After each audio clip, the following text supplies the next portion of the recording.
যে কারণে long self নিচ্ছিল। আমার চেক লাইটে রেল প্রেশার সেন্সার দেখাচ্ছিল, তো আমি রেল প্রেশার সেন্সারটা খুললাম। টয়োটা ইটোস লং সেলফে স্টার্ট হয় আর চেক মার না মার ছাড়ে যাচ্ছেন।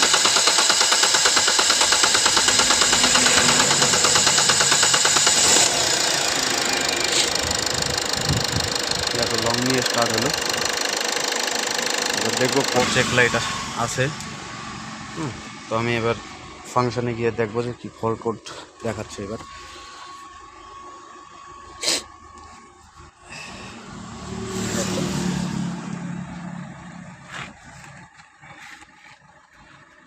এটা তো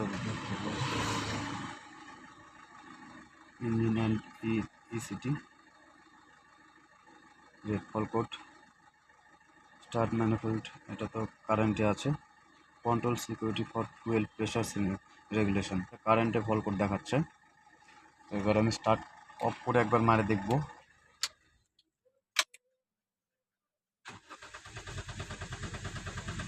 তারপরে আমার গাড়ি লং নিয়ে যাচ্ছে,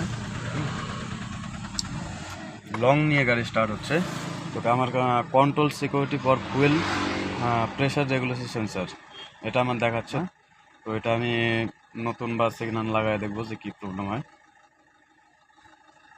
সেলফে স্টার্ট হয়, তো আমি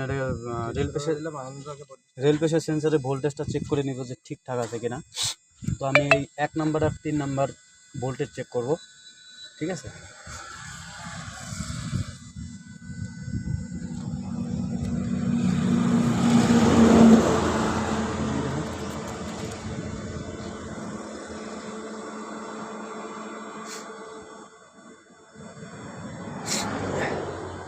ফোর 4.83 ভোল্টেজ আছে।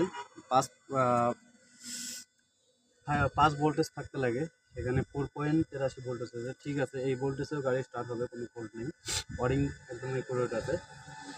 তো আমি রেল প্রেশার সেন্সারটাকেও একবার চেক আপ করে নিব। হ্যাঁ, তার আগে আমি ডিআরবি সেন্সারের ভোল্টেজটা আমি একবার চেক করে নিব। 3 ভোল্টেজ আছে, 3.74। তো এটার ভোল্টেজ ঠিক আছে। হ্যাঁ, এটার ভোল্টেজ ঠিক আছে 12.34 ভোল্টেজ, আমাদের দুটোই ঠিক আছে। তারপরেও গাড়ি লং সেলফে স্টার্ট হচ্ছে।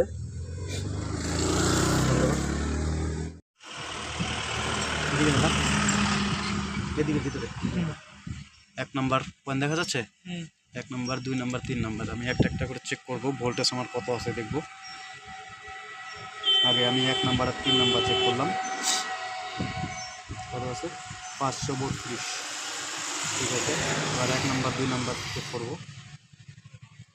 553, 54 আমার রেল ভোল্টেজ ঠিক আছে। তো এইটা একটা আছে আমার পুরানো অন্য গাড়ির, এটার একবার ভোল্টেজটা আমি চেক করে দেখাবো যে এটা খারাপ আছে না না ঠিক আছে।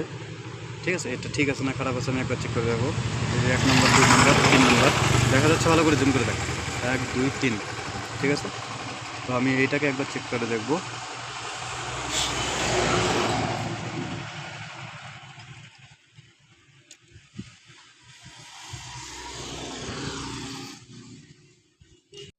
এই রেল প্রেশার সেন্সারটি খারাপ আছে, দেখো কোনোভাবেই কোনো ভোল্টেজ দেখাচ্ছে না।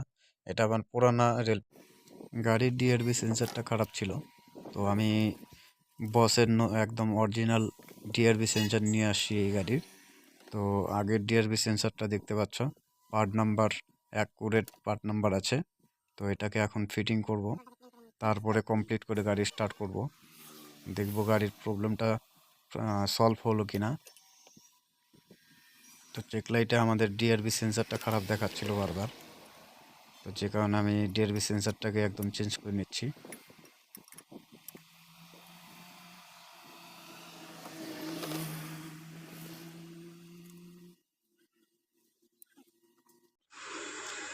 হাওয়াটাও ছাড়লাম, তো এখন সেলফ মারে দেখবো স্টার্ট হচ্ছে কিনা।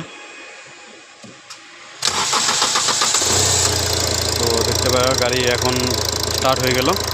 তো আমি স্ক্যানারে দেখবো যে যে চেক লাইটটা মানে যে ফল্ট কোডটা ছিল সেটা এখন আছে কি না।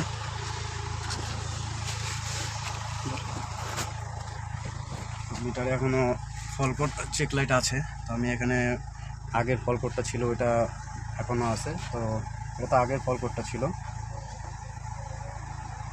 তো এটাকে আমি ক্লিন করে দেখবো যে এখন আমার পরবর্তীতে আসে কি না ফল কোডগুলো।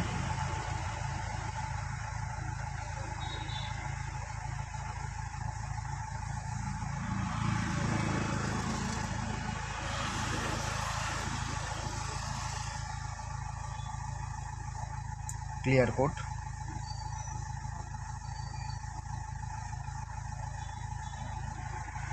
তো দেখো আমাদের চেক লাইট যেটা ছিল চলেই গেছে।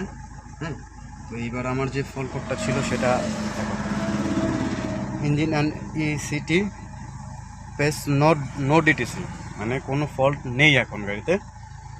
ঠিক আছে, তো আমি কিছুক্ষণ চালানোর পরে লং করে দেখবো যে ওই যে প্রবলেমটা ছিল কিছুক্ষণ চলার পরে গাড়ি স্টার্ট হতো না, লং সেলফ নিত, সেই প্রবলেমটা আছে কি না সেটা আমি একবার চেক করে নিই।